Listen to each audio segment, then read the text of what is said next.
La tortue se leva et demanda à l'hippopotame ce qu'il ferait s'il lui disait son nom lors du prochain festin. L'hippopotame éclata de rire et répondit que si effectivement la tortue parvenait à deviner son nom lors de la prochaine fête, lui et toute sa famille quitteraient la terre et habiteraient désormais dans les lacs. Personne n'aimait un défi autant que la tortue. Il était convaincu qu'avec un bon plan, il pourrait découvrir le nom de l'hippopotame. Après tout, combien cela pouvait-il être difficile? Bonjour à tous et à toutes. Bienvenue sur la chaîne d'histoires africaines de Cassie. Aujourd'hui, l'histoire porte sur la légende de la façon dont l'hippopotame est passé de la vie sur Terre à la vie dans les marais et les lacs. Oui, selon le folklore africain, les hippopotames vivaient autrefois sur Terre, et au cas où vous vous êtes déjà demandé pourquoi ils ont fait ce grand déménagement, vous êtes sur la bonne chaîne. Alors, restez avec moi. Comme d'habitude, faites-moi savoir dans vos commentaires après avoir écouté ou regardé, si vous avez aimé l'histoire et de quel pays vous l'écoutez. N'oubliez pas d'aimer, de partager, de vous abonner et d'activer votre cloche de notification. Il était une fois, dans un royaume, vivait un hippopotame nommé Boza. Boza était l'un des plus grands animaux du royaume et il vivait sur terre. L'hippopotame avait cette épouse courbe qu'il aimait profondément et également. Boza aimait organiser des fêtes et offrir de grands banquets aux animaux, qui attendaient toujours avec impatience ces fêtes. Malgré les fréquentes fêtes qui se déroulaient dans sa maison, personne ne savait que son nom était Boza, à l'exception de ses 7 épouses. Un jour fatidique, lors d'un de ces banquets, alors que les gens s'apprêtaient à s'asseoir, l'hippopotame annonça « Vous êtes venus manger et boire à ma table, mais aucun de vous ne me connaît par mon nom. Si vous ne pouvez pas me prononcer par mon nom, vous serez tous priés de quitter mes locaux sans nourriture ni boisson. » Chaque animal tenta de trouver un nom, mais personne ne put deviner juste.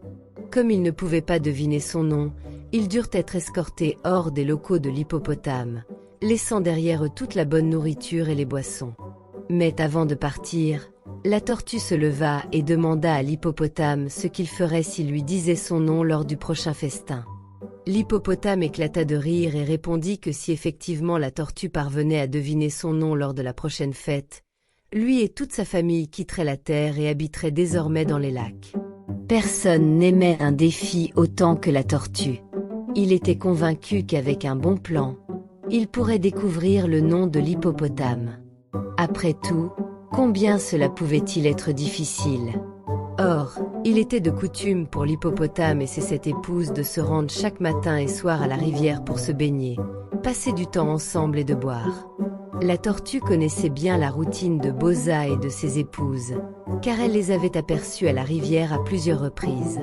L'hippopotame marchait devant, et les 7 épouses suivaient. Un jour, alors qu'ils descendaient à la rivière pour se baigner, la tortue creusa un petit trou au milieu du chemin étroit emprunté par Boza et ses épouses pour se rendre au ruisseau. Puis il attendit patiemment. Lorsque l'hippopotame et ses épouses rentraient chez eux, 2 d'entre elles étaient à une certaine distance derrière. Alors la tortue sortit de sa cachette et se glissa dans le trou qu'il avait creusé, laissant la plus grande partie de sa carapace exposée. Quand les 2 épouses arrivèrent, la première se cogna le pied contre la carapace de la tortue et s'écria immédiatement à son mari « Oh, Boza, mon mari, je me suis fait mal aux pieds. J'ai tellement mal. » En entendant le nom « Boza », la tortue était si heureuse qu'elle faillit s'exposer.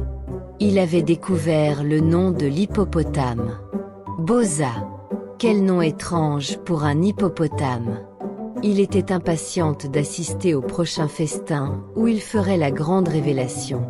Lorsque le prochain festin organisé par l'hippopotame, il posa la même condition concernant son nom. Il était si sûr que personne ne pourrait deviner son nom correctement, mais il semblait qu'il avait sous-estimé la tortue.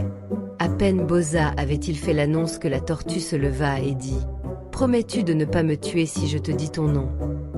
L'hippopotame promit. La tortue cria alors « Théonoème et Boza ». La salle était si silencieuse qu'on aurait pu entendre une mouche voler. Tout le monde se tourna vers Boza l'hippopotame qui était tellement stupéfait.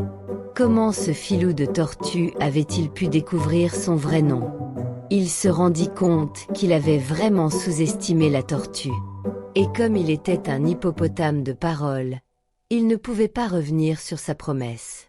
L'hippopotame se leva et jeta un dernier regard à sa belle maison, puis à la foule et enfin à la tortue. Il félicita la tortue et un grand cri retentit parmi tout le monde, puis ils s'assirent pour profiter des boissons et de la nourriture qui étaient devant eux, sachant parfaitement que ce serait la dernière fois qu'ils pourraient se rassembler dans la maison de l'hippopotame. Lorsque la fête fut terminée, Bozza l'hippopotame, avec ses 7 épouses, en exécution de sa promesse, descendit à la rivière où ils se firent un nouveau foyer, et ils vivent dans l'eau, les lacs et les marais depuis lors. Voilà la fin de mon histoire d'aujourd'hui. Celle-ci était un peu courte. J'espère qu'elle vous a plu. Si c'est le cas, laissez vos commentaires, parlez-en à tout le monde, aimez et partagez pour plus de belles histoires. Je vous retrouve dans la prochaine. Merci et passez une bonne semaine.